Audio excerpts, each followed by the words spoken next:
예. 그럼 이번 시간에는 책임 능력에 대해서 살펴보도록 하겠습니다.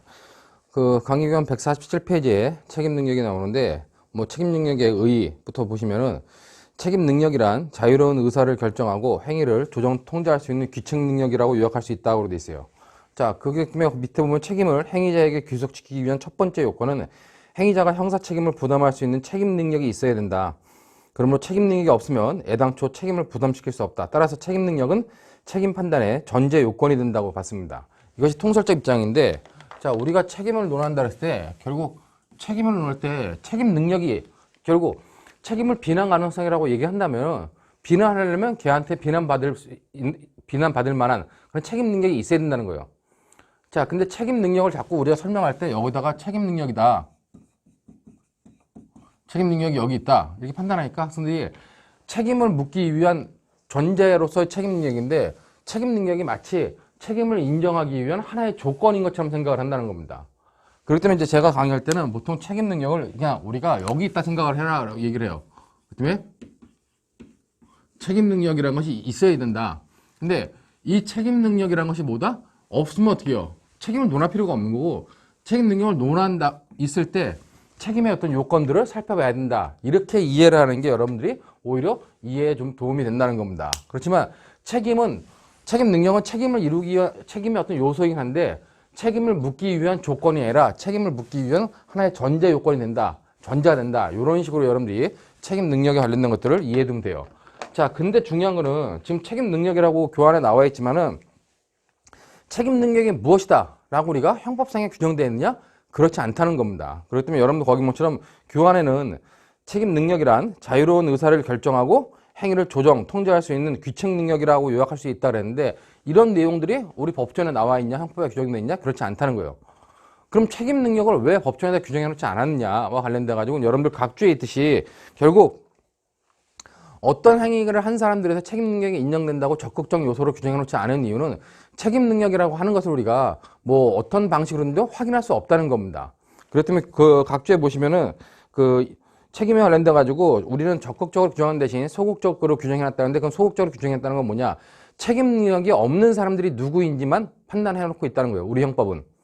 자, 그렇기 때문에 그렇게 보는 이유가 관련돼 가지고 결국 이 책임의 전제 조건인 자유의사라든가 아니면 타행의 가능성을 실제로 입증할 수 없기 때문이다, 이렇게 이제 주장하는 견해도 있다는 겁니다. 근데 뭐 그런 주장하고 상관없이 기본적으로 책임 관련돼 가지고 여러분들이 이 책임 능력이라고 하는 것을 적극적으로 규정해 놓지 않고 단지 책임 능력이 없는 사람들이라고 하는 어떤 그런 소극적 규정 형식으로 우리가 입법하고 있다, 그런 의미로 여러분들이 책임 능력의 개념에 대해서 보면 될 것 같고, 뭐 책임 능력의 본질과 관련돼 가지고는 이 책임 능력이 과연 무엇이냐 관련돼 가지고는 이제 도의적 책임론에서는 이거는 범죄 능력을 의미한다.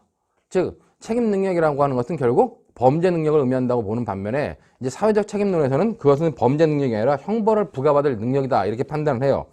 근데 기본적으로 우리가 도의적 책임론의 입장이 좀 더 타당하다고 봤다면은 결국 결론에서도 보면 책임을 비난 가능성이라 한다면은 자유의사를 전제로 삼고 있는 도의적 책임론이 타당하고, 도의적 책임론에서 바라보고 있는 것처럼 어떤 범죄 능력을 의미한다, 그렇게 여러분들이 받아들이면 될 것 같다는 겁니다. 자, 관련돼 가지고 이제 뭐 책임 현상의 지위라고 하면서 책임을 묻기 위한 조건이 아니라 책임에 전제된다, 이런 부분만 여러분들이 판단하면 될 것 같아요. 자, 그러면은 이제 우리가 자 여기 있다고 여러분들 머릿속에 생각을 해놓고, 이거는 책임 능력은 책임을 묻기 위한 전제가 되는 거예요. 자, 근데 책임을 묻기 위한 전제가 되는데 책임 능력을 갖다가 우리 적극적으로 규정해놨다? 우리 형법은 적극적 규정은 없다는 거예요. 단지 소극적으로 책임 능력이 없는 사람들, 즉 소극적 규정만 두고 있는데, 소극적 규정으로 나오는 것이 우리가 형법 제9조, 그 다음에 형법 10조의 1항, 2항, 그 다음에 형법 11조와 관련된 내용들만 소극적으로 규정해놓고, 이런 사람들 9조에 해당하는 사람이나 10조 1항에 해당하는 사람은 책임 능력이 없고, 근데 10조 2항에 해당하는 사람이나 11조에 해당하는 사람은 책임이 좀 제한된다, 한정 책임 능력자다, 이렇게 규정해 놓는 방식을 쓰고 있다는 겁니다. 자, 그러면 우리는 이렇게 쓰고 있는데 기본적으로 이 책임 능력 관련돼 가지고 우리가 주장하고 있는 책임 무능력자들이라고 판단할 때, 이런 책임 무능력자들을 입법하는 방식, 법에다 규정해 놓는 방식에는 세 가지 정도의 방식이 있다는 겁니다. 그렇기 때문에 여러분들 교환해 보면 책임 능력의 판단 기준이라고 하지만은 실제로는 뭐다? 책임 무능력을 판단하는 기준이다라고 하는 것이 더 정확하다는 얘기죠. 거기 보는 것처럼 이와 관해서는 세 가지 입법주의가 있다 그랬는데 여러분들 보시는 것처럼 이와 관련된 소극적 규정 관련된 입법주의 세 가지는 바로 그 생물학적 방법과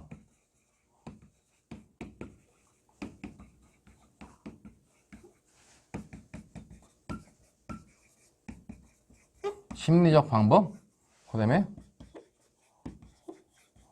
혼합적 방법이라고 하는 세 가지의 입법주의가 있다. 그렇게 여러분들이 받아들이시면 될 것 같아요.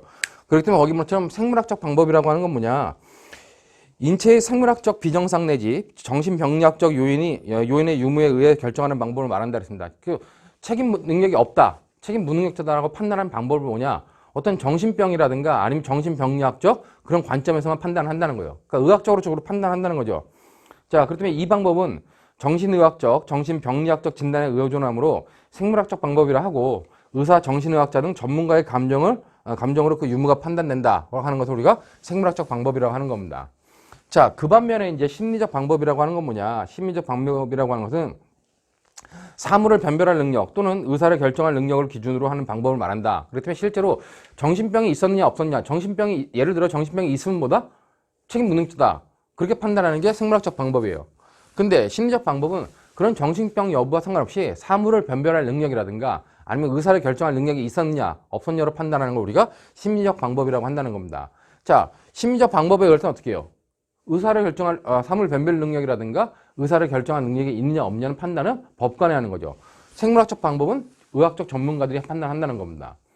자, 이런 두 가지 방법에 대해서 우리 형법이 취하고 있는 것은 혼합적 방법을 취하고 있습니다. 즉 혼합적 방법이라고 하는 것은 생물학적 방법과 심리적 방법, 즉 생물학적 방법과 이 심리적 방법을 혼합해가지고 사용하는 방법을 우리가 혼합적 방법이라 한다. 그렇게 여러분들이 이해하시고 있으면 될 것 같습니다. 자, 그러면 우리 형법은 어떤 태도를 취하고 있느냐 했을 때 우리 형법은 10조에서 이 혼합적 방법을 택하고 있어요. 그 때문에 우리가 취하고 있는 방식과 관련돼 가지고 우리는 제10조에서 제10조 1항에서 이런 방식, 10조 1항과 2항에서 바로 이러한 혼합적 방법을 택하고 있다. 그렇게 여러분들이 이해해 두면 된다는 겁니다. 자, 거기 보는 것처럼 우리 형법의 태도 보면 10조의 심신장애와 사물 변별 능력 또는 의사결정 능력이라는 두 가지 요건을 규정하고 있으므로 전자는 생물학적 방법에 후자는 심리학적 방법에 의한다라고 판단을 하고 있어요. 자, 그렇다면 그 판례와 관련돼 가지고 그 판례 위에 이제 보면은 그때 판사는 기본적으로 어떻게 한다? 그 법조문을 써놓고 좀 이걸 보면은 혼합적 방법에 의한다 그랬을 때 입법주의는 이렇게 세 가지가 있다 그랬는데 그럼 세 가지가 있는 입법주의에 관련돼 가지고 자, 이걸 다 지금 우리 형법 10조를 보면은 먼저 여기다가 좀 앞서 보면 형법 9조가 있고 형법 10조가 있어요. 10조 1항이 있고 2항이 있는데 10조에서는 뭐냐? 심신장애로 인해서 사물을 변별할 능력이 없거나 또는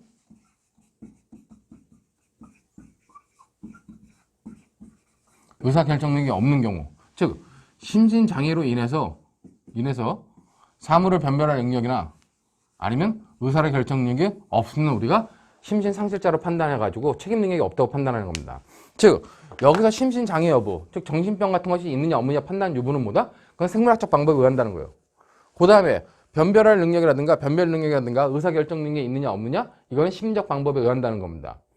결국 10조에서는 이 두 가지를 다 요구하고 있기 때문에 우리는 기본적으로 뭐다? 우리는 기본적으로 혼합적 방법을 택하고 있다. 그렇게 여러분들이 생각을 하면 될 것 같고, 그럼 이 혼합적 방법에 의할 때 10조 1항을 해석하는 걸 어떻게 해석해야 되냐 관련돼 가지고 보면은 거기 보면 판사는 먼저 생물학적 방법에 따라 해당 분야의 전문가의 감정을 통해서 심신장애가 있음을 확인해야 된다는 거예요. 자, 어떤 범죄자가 왔어요. 근데 이 사람이 심신장애 있는 것 같아. 심신장애 상태가 있는 것 같아. 그럼 이 심신장애 여부를 갖다가 누구한테 판단받아야 된다? 의사한테 판단받아야 된다는 겁니다. 기본적으로. 자, 그러고 나서 그 의사가 의학 전문가들이 심장에 있다라고 판단하면 어떻게 해요? 그럼 그 다음에는 이제 사물 변별 능력 또는 의사결정 능력은 심리학적 방법에 따른다. 그럴 때 이것들을 판사가 판단한다는 거죠. 실제로 정신병이 있었다 할지라도 심장애가 있었다 할지라도 변별할 능력이 있는지 의사결정할 능력이 있는지 여부는 법관이 따로 판단한다는 겁니다. 그렇기 때문에 그런 규범적 판단을 전체적으로 판사가 한다, 법관이 한다. 그렇게 여러분들 이해하면 되는데 그 밑에 판례를 봐보세요. 밑에 판례 보면은 자, 그 대부분 2002년도에 판결된 건데 2002도 뭐 5일 공구 판결인데 밑줄 친 부분만 보시면은 어떤 심신 장애의 상태가 있었던 것은 아닌가 하는 의심이 드는데에도 전문가에게 피고인의 정신 상태를 감정시키는 등의 방법으로 심신 장애 여부를 심리하지 아니한 채 그 선고한 원심 판결을 심리 미진과 심신 장애에 관한 법리 오해의 위법이 있다고 판단한 거예요. 그렇기 때문에 대부분은 뭐라 판단하냐? 자, 심신 장애가 있는지 없는지 의심이 되면 어떻게 해요? 그건 의학적 전문가들한테 판단을 받아봐야 된다는 겁니다. 자, 근데 심신장애가 있는지 없는지에 대해서 심신장애가 없다는 것이 명백해. 의심들지 않고 명백해. 그럼 명백할 때는 의사의 판단을 거치지 않아도 된다는 겁니다. 그 두 개의 차이점을 여러분들이 잘 기억을 해야 돼요. 뒷부분에 판례가 하나 나오는데 그 판례를 할 때 다시 한번 설명하도록 하겠습니다. 그렇기 때문에 심신장애와 이 변별할 능력, 의사결정 능력 두 가지 여부를 다 요구하고 있기 때문에 혼합적 방법을 취하고 있다. 그렇게 여러분들이 보시면 될 것 같고, 자, 그러면 우리가 이제 이 두 사람을 여기 있고 10조 2항이 10조 2항이 있고 여기 이제 11조가 있는데 이 두 가지와 동일한 이 두 가지는 책임 무능력자라고 해요. 그럼 책임이 없는 겁니다. 아예. 책임을 질 수 없는 사람으로 9조와 10조를 규정해 놓고 그다음에 책임이 있는데 좀 제한된다 그래도 한정 책임 능력자 능증처럼 판하는 게 10조 2항과 10조 1항의 규정이에요. 자, 그렇기 때문에 먼저 우리가 10조 1항에서 규정하고, 9조에서 규정하고 있는 게 뭐냐? 바로 그 책임 무능력자로서 규정하고 있는 게 첫 번째가 뭐다? 9조에 규정되어 있는 형사 책임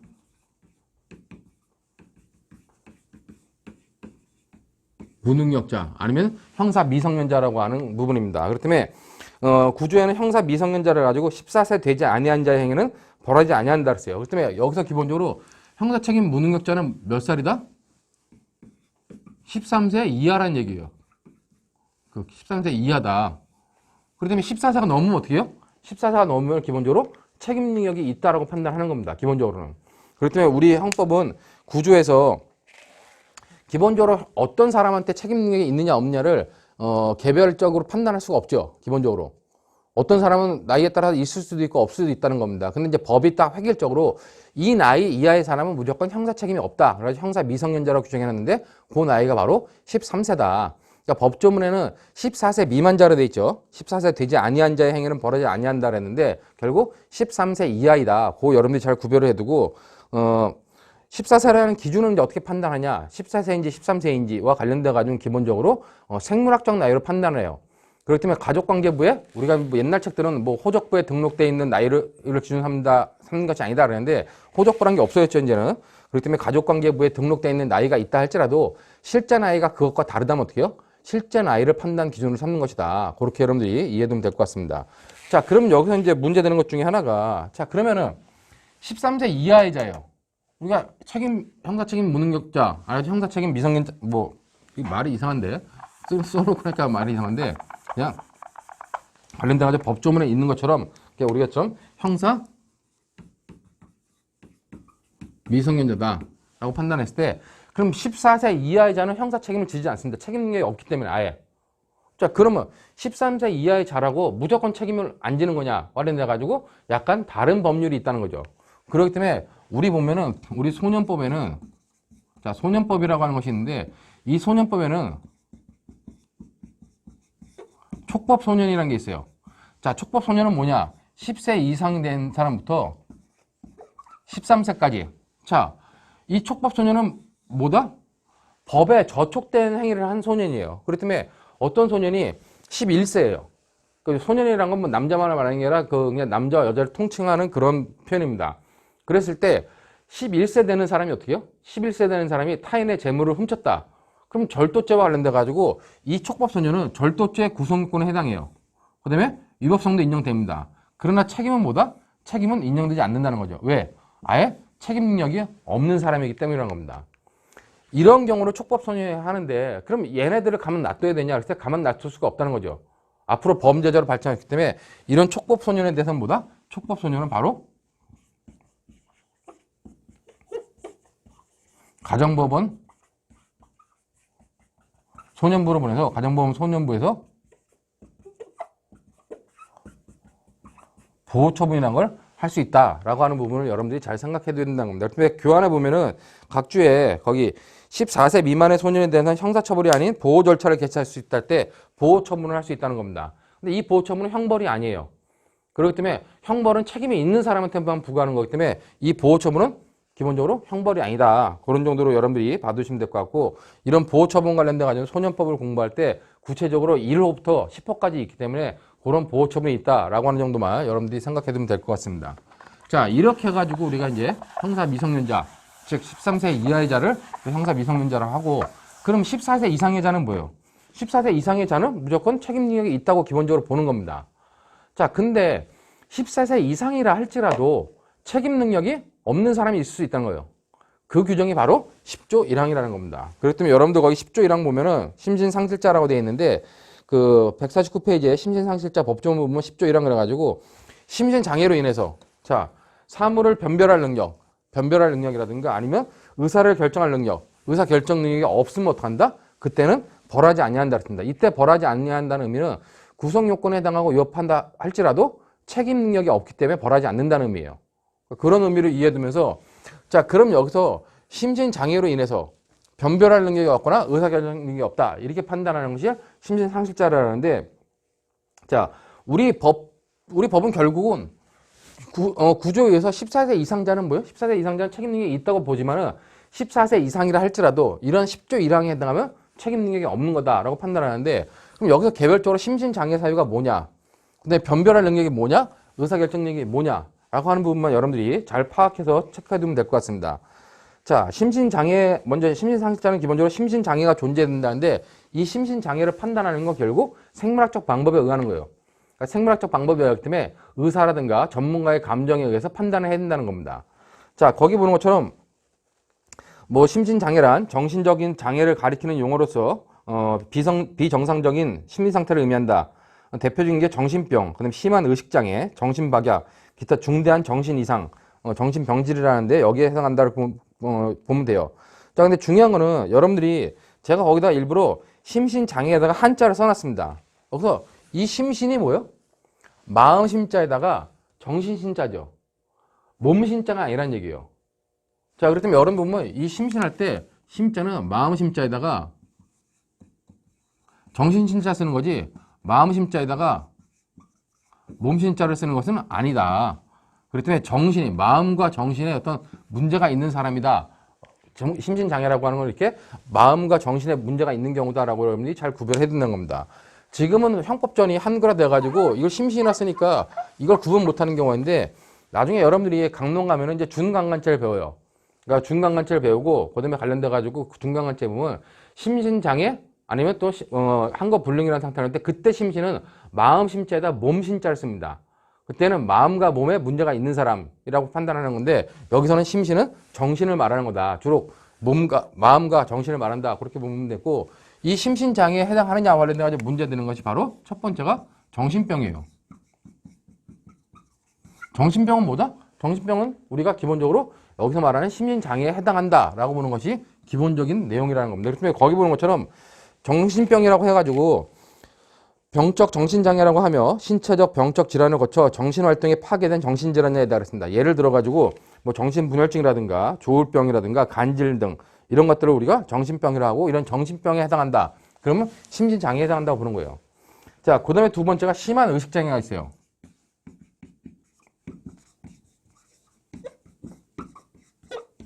심한 의식장애도 기본적으로 뭐다? 기본적으로 심신장애에 해당할 수 있다는 겁니다.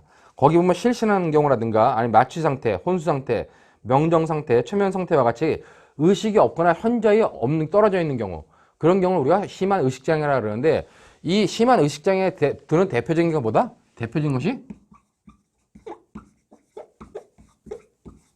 명정 상태라는 겁니다. 명정 상태라고 하는 건 우리가 쉽게 말하면 만취된 상태라고 말하는 거예요. 자, 만취돼 있으면 어떻게 합니다? 만취돼 있으면 기본적으로 자기의 어떤 그런 의사를 갖다가 제대로 판단할 수 없다. 그렇기 때문에 이런 의식장애가 발생할 때 단순하게 취한 것이 아니라 만취돼 있다 그래가지고 우리가 이걸 심한 의식장애라 하는데, 이런 심한 의식장애 같은 경우도 심신장애에 포함시킬 수 있다는 겁니다. 자, 그 다음에 이제 세 번째가 관련돼가지고 정신박약이 있는데, 자, 이 정신박약이라고 하는 건 거기 뭐처럼 지능 발달이 현저히 낮은 경우로 정신지체라고 그래요. 근데 우리가 사회에서 흔히 말하는 백치라고 하는 경우, 뭐 IQ가 낮다 그랬을 때 단순히 IQ가 낮다 그래가지고 여기 말하는 정신박약에 해당하지 않는다는 겁니다. 실제로 어떤 지적 능력이나 인식 능력이라든가 아니면 의사적 능력이 현저히 떨어져가지고 여기 말하는 것처럼 정신지체라고 할 수 있으면 그때는 우리가 정신박약도 여기 말하는 심신장애에 해당할 수 있다는 겁니다. 자, 요 세 가지는 기본적으로 심신장애에 해당하는 대표적인 사유예요. 근데 네 번째 나오는 것처럼 여러분 교환해본 것처럼 정신병질이다 했을 때 정신병질이라 했을 때 정신병질에 대해서는 약간 견해가 나눠진다는 겁니다. 뭐 나눠진다기보다는 정신병질은 원칙적으로 여기서 말하는 심신장애가 아니라는 얘기예요. 근데 예외적으로 정신병질이 심해가지고 어떤 정신병에 이를 정도다. 그럼 우리가 정신병질도 심신장애로 파악한다는 겁니다. 그럼 여러분들이 여기서 정신병질이 무엇이냐와 관련된 내용들을 생각해야 되는데 정신병질을 한마디로 얘기하면 이상성격이라고 그래요. 근데 여러분들이 잘 생각해야 되는 게 이상성격이라 가지고 성격이 이상한 애를 말하는 게 아닙니다. 여러분들 주변에는 성격이 이상한 친구들 많죠.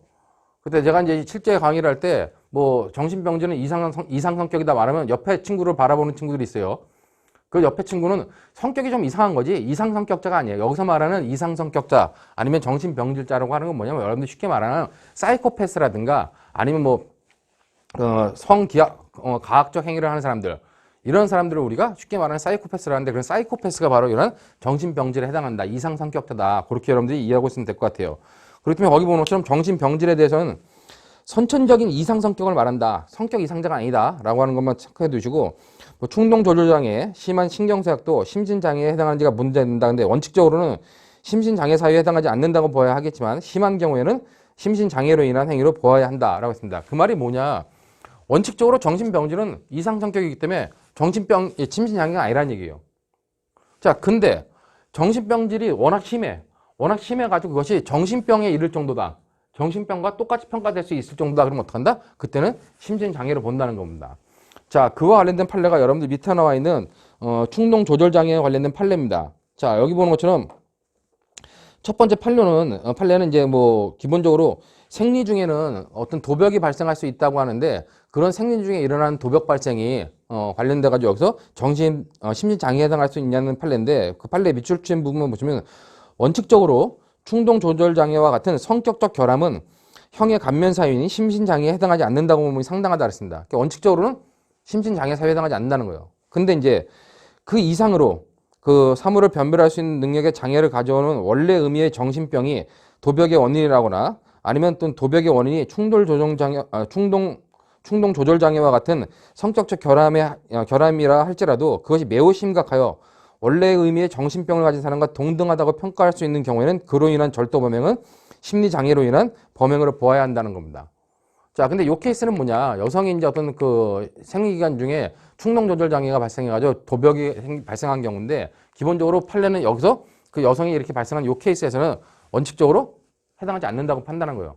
그러나 이제 원칙적으로 판단하지 않는다면서 그 충동조절장애가 너무 심해가지고 정신병 같을 정도다. 그럼 그때는 인정해 줄 수 있다라고 한 것이기 때문에 그 판례를 다 여러분들이 잘 봐주시면 될 것 같고 150페이지에도 이제 표준 판례가 하나 나오는데 그 표준 판례도 보면 요것과 똑같은 아까 말했던 판례와 똑같은 케이스입니다. 그렇기 때문에 거기 보면 표준 판례에 보면 판결 요지 1번 보면은 뭐 10조에 규정된 심신장애는 생물학적 요소로서 정신병 또는 비정상적인 정신 상태와 같은 정신적 장애가 있는 이외에 심리학적 요소로서 이와 같은 정신적 장애로 말미암아 사물에 대한 변별 능력과 그에 따른 행위 통제 능력이 결여되어 있거나 감소되었음을 요한다. 그래가지고 이제 10조 1항의 적용 요건, 10조 2항의 적용 요건을 설명하고 있습니다. 그리고 이제 그 다음에 밑줄 친 것처럼 특단의 사정이 없는 한 성격적 결함을 가진 자에 대하여 자신의 충동을 억제하고 법을 준수하도록 요구하는 것이 기대할 수 없는 행위를 요구하는 것이라고는 할 수 없다.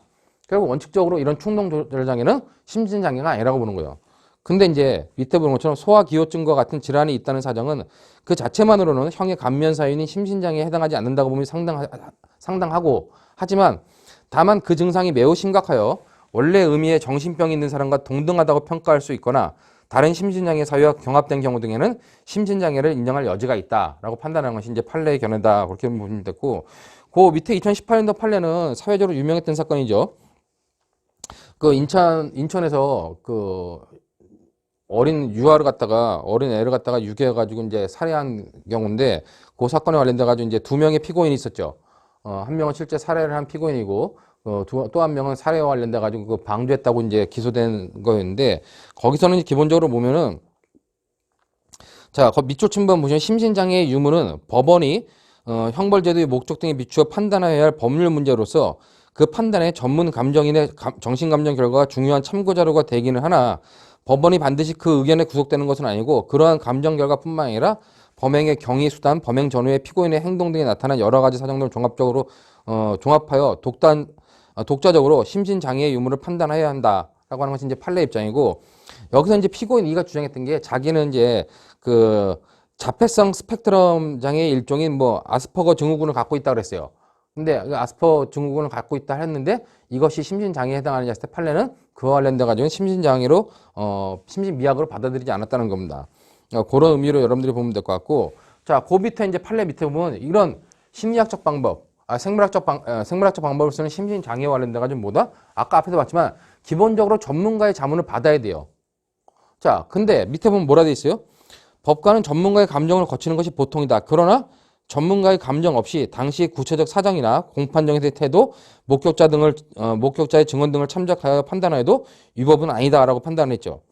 자, 그렇다면 이렇게 이 생물학적 방법에 의한 심신장애를 판단할 때 기본적으로는 전문가의 감정, 어떤 의학 전문가들의 감정을 거치는 것이 보통이라는 겁니다. 근데 그것을 거치지 않고 여러 가지 사정을 종합해서 법관이 그냥 판단해도 위법은 아니라는 얘기입니다. 그러니까 이 경우는 뭐냐? 어떤 피고인이 심신장애 상태가 없다는 것이 거의 확실해요. 그렇기 때문에 그런 경우는 뭐다? 다른 주변 사정을 다 보니까 이 피고인은 심신장애 상태가 없다라고 판단되는 상황이라면 법관이 그냥 의학적 전문가인 의사한테 판단을 안 맡기고 법관이 판단해도 문제가 없다는 거예요.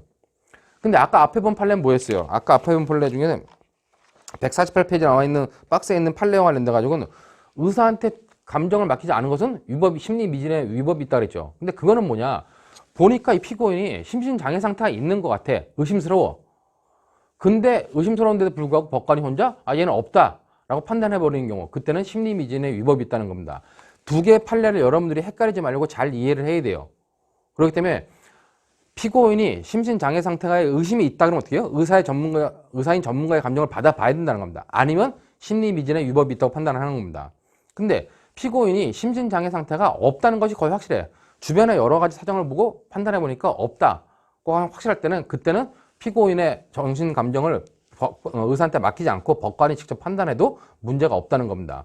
두 개의 판례를 대비해가지고 여러분들이 헷갈리지 않게 잘 판단을 해야 되고 자 이렇게 심신장애가 있는 상태에 가서 심신장애가 있다 그러면 무조건 심리상실자다 판단하면 그건 생물학적 방법이겠죠. 근데 우리 10조는 뭐라고 한다? 이런 심신장애가 있는데 이것으로 인해서 뭐가 없어야 된다? 변별할 능력이 없거나 아니면 심신장애가 있지만 변별할 능력이 있더라도 의사결정 능력이 없으면 없다라고 판단하는 것이 우리의 10조 1항의 해석이라는 겁니다. 자, 그럼 여기서 변별 능력이 뭐고 의사결정 능력이 뭐냐라고 했을 때 이 변별 능력은 시비를 갖다가 판단할 수 있는 시비 판단 능력이에요. 그러니까 옳고 그름을 판단할 수 있는 판단 능력이다.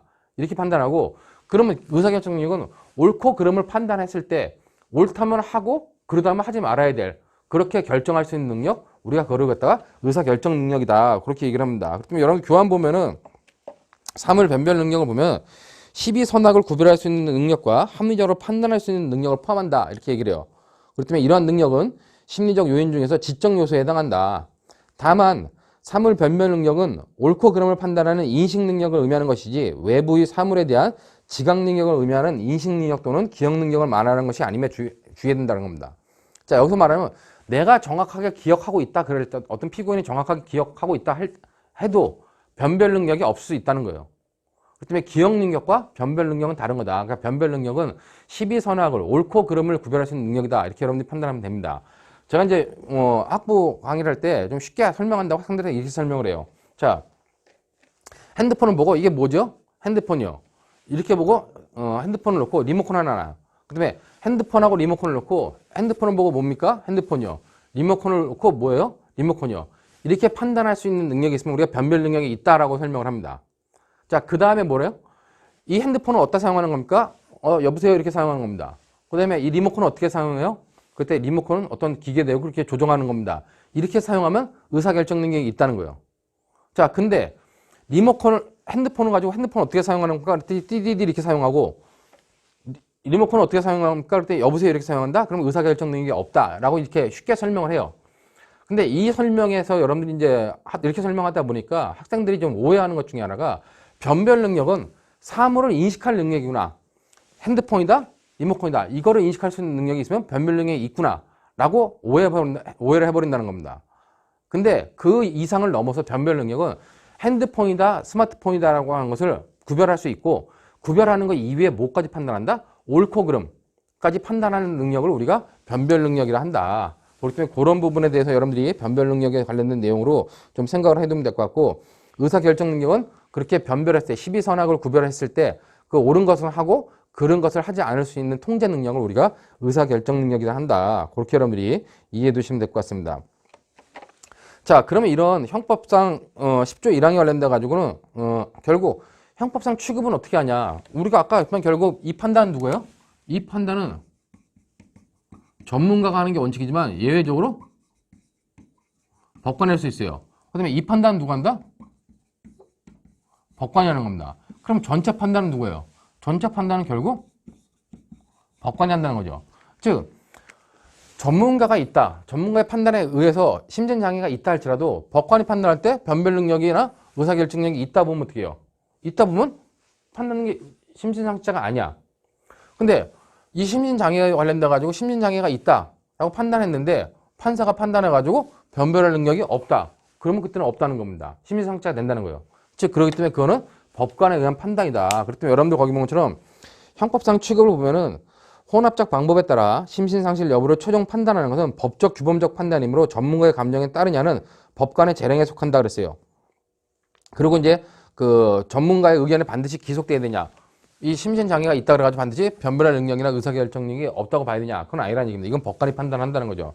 그렇기 때문에 거기 밑에 판례가 바로 그런 것이고, 그 다음에 이제 밑에 보는 것처럼 만약 심신상실자로 판단되면 그 행위는 책임 무능력자가 되므로 다른 책임 요소를 판단할 필요 없이 책임이 조각되고 벌하지 않는다는 겁니다.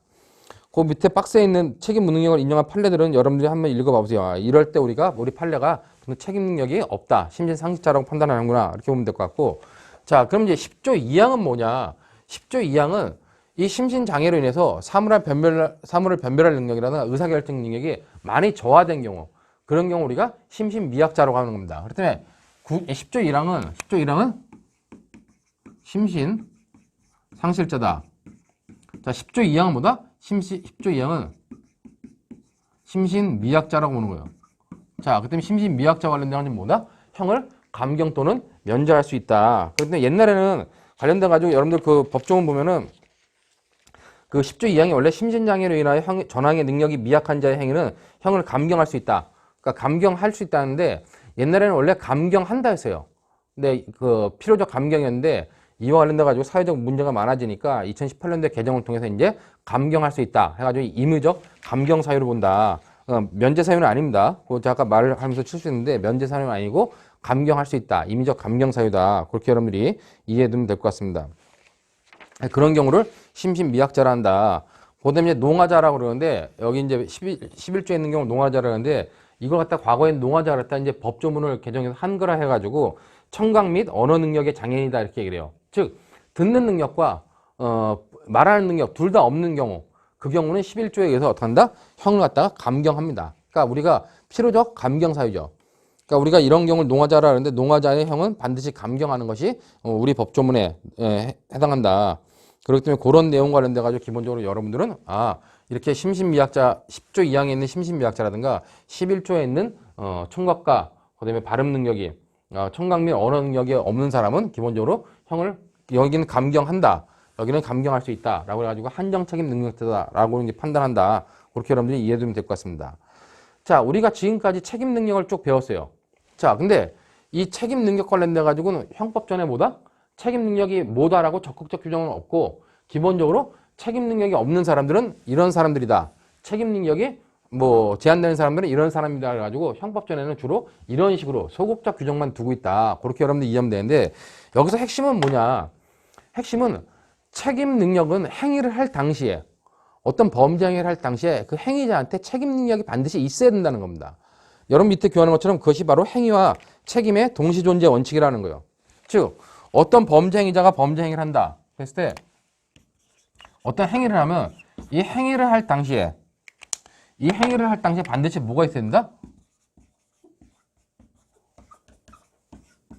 책임 능력이 있어야 된다는 거예요. 행위를 할 당시에 책임 능력이 없으면 어떻게 해요? 행위를 할 당시에 책임 능력이 없으면 그거는 책임이 조각된다는 거죠. 뭐 당연한 원칙인데 이거 갖다가 우리가 행위 책임 동시 존재 원칙이다라고 이래요. 그렇기 때문에 이거 줄여가지고 앞에 책임 능력이란 말을 줄여가지고 그냥 행위와 책임은 반드시 동시에 같이 존재해야 된다라고 하는 것이 행위 책임 동시 존재 원칙인데 자, 이 원칙에 예외가 있습니다. 행위 책임 동시 존재 원칙에 예외가 있는데 그 예외가 뭐냐? 첫 번째 나오는 것이 원리에 있어서 자유로운 행위라는 거예요. 우리 10조 3항에 우리나라는 다른 독일과 달리 그 10조 3항에다가 원리에 있어서 자유로운 행위에 관련된 근거 조문을 두고 있습니다. 근데 이 10조 3항에 의하면 행위를 할 당시에 책임 능력이 없음에도 불구하고 책임을 인정하고 있는 그런 구조를 취하고 있어요. 그렇기 때문에 바로 행위 책임 동시 존재 원칙의 예외가 10조 3항이다 이렇게 보면 될 것 같고 또 하나는 성폭력 범죄 처벌에 관한 특례법인데 그 성폭법 20조에 보면은 음주 또는 약물로 인한 심신장애 상태에서 성폭력 범죄를 범한 경우는 뭐다? 이때는 책임 능력이 없다고 생각하지 않는다는 겁니다. 법조문 있죠, 밑에. 그 각주의 법조문이 있는데, 그 음주 또는 약물로 인한 심신장애 상태에서 성폭력 범죄를 범한 때는 형법 10조 1항, 10조 2항 및 11조를 적용하지 아니한다는 겁니다. 결국 책임 능력이 없는 심신상실자라든가 아니면 심신미약자라든가 아니면 농아자의 규정을 적용하지 않고 그냥 책임 능력자로 판단한다는 겁니다.